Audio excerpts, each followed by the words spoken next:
তখন বলা হয় আল্লাহর আইন বাতিল করে বিকল্প আইন তৈরি করা শিরক, আল্লাহর বিধান দিয়ে বিচার ফয়সালা না করে অন্য বিধানে বিচার করা শিরক, আল্লাহর দেওয়া মদ হারাম, এটাকে লাইসেন্স দিয়ে বৈধ করা হারাম, আল্লাহর দেওয়া সুদ হারাম, এটা যদি লাইসেন্স দেয় হালাল করে তারা কাফির হয়ে যায়। আল্লাহ রাব্বুল আলামিন সম্পদ বন্টন করেছেন একভাবে, এটার বিরুদ্ধে করলে সে কাফের হয়ে যায়। আল্লাহর কোনো আইনকে যদি কোনো ব্যক্তি হালালকে হারাম অথবা হারামকে হালাল মনে করে সে কাফের হয়ে যায়। রাস্তার মোড়ে মোড়ে মূর্তি বানালে তার সামনে দাঁড়িয়ে সেলুট দিলে সে মুশরিক হয়ে যায়। শহীদ মিনারের সামনে গিয়ে নীরবে দাঁড়িয়ে থাকলে সে মুশরিক হয়ে যায়।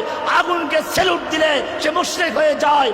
আল্লাহর সংবিধানের পরিবর্তে সংবিধান তৈরি করলে সেও মুশরিক হয়ে যায়। এই ব্যাপারে তাদের কোনো কথা নেই।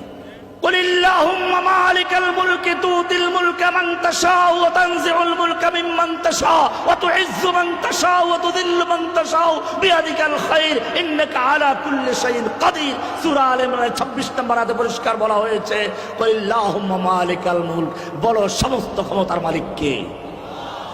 তুতিল মুলকা মান তাশাউ, তুমি যাকে ইচ্ছা তাকে ক্ষমতা দান করো। ওয়া তানজিউল মুলকা মিম্মান তাশাউ, আর যার থেকে ইচ্ছা ক্ষমতা ছিনিয়ে নাও। তাকে রান্না করা খাবার খেতে দাও না, একটা বক্তব্য রেকর্ড করার সুযোগটাও দাও না। ওয়া তানজিউল মুলকা মিম্মান তাশা, সব কিছু ফেলে রেখে তাকে হেলিকপ্টার ভাড়া হেলিকপ্টার করে তার ব্রিফকেস নিয়ে তাকে দিল্লি পালাতে হয়। ওয়া তানজিউল মুলকা মিম্মান তাশা তুমি যাকে ইজ্জত দাও, তুমি যাকে ইচ্ছে করে ইজ্জত দান করো।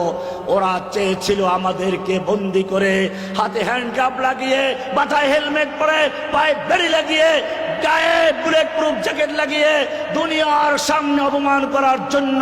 কিন্তু দুনিয়া দেখেছে আমাদের যখন কোর্টে তোলা হতো এইরকম অবস্থায়, তখন মানুষ আমাদের সালাম করত, পারলে কিছু হাদিয়া তোফা দেওয়ার চেষ্টা করত।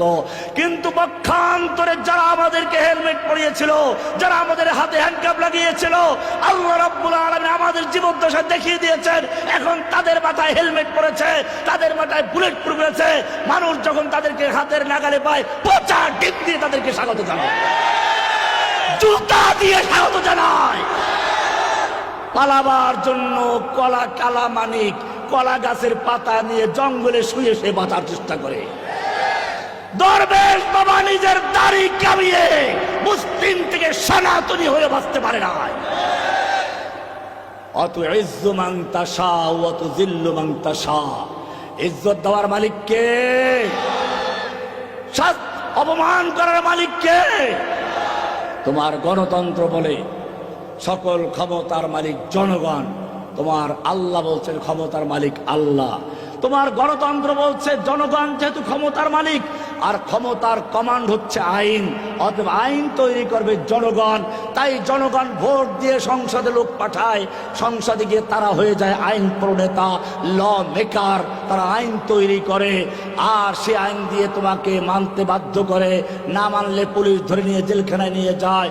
আল্লাহ বলছেন আলা লাহুল খালকু ওয়াল আমরু, জেনে রাখো সৃষ্টি যার, আইন চলবে কেমন তার। ফালা ওয়া রাব্বিকা লা ইউমিনুন, না ওরা মুমিন হতে পারে না যতক্ষণ না পর্যন্ত হাত্তা ইউহাক্কিমুকা ফীমা শাজারা বাইনাহুম, তাদের পারস্পরিক বিবাদের ক্ষেত্রে, ঝগড়া ফাসাদের ক্ষেত্রে তোমার কাছে বিচার না নিয়ে আসবে, তোমাকে বিচারক না মানাবে, তার মানে কোরআন সুন্নাহর বিচার না মানবে।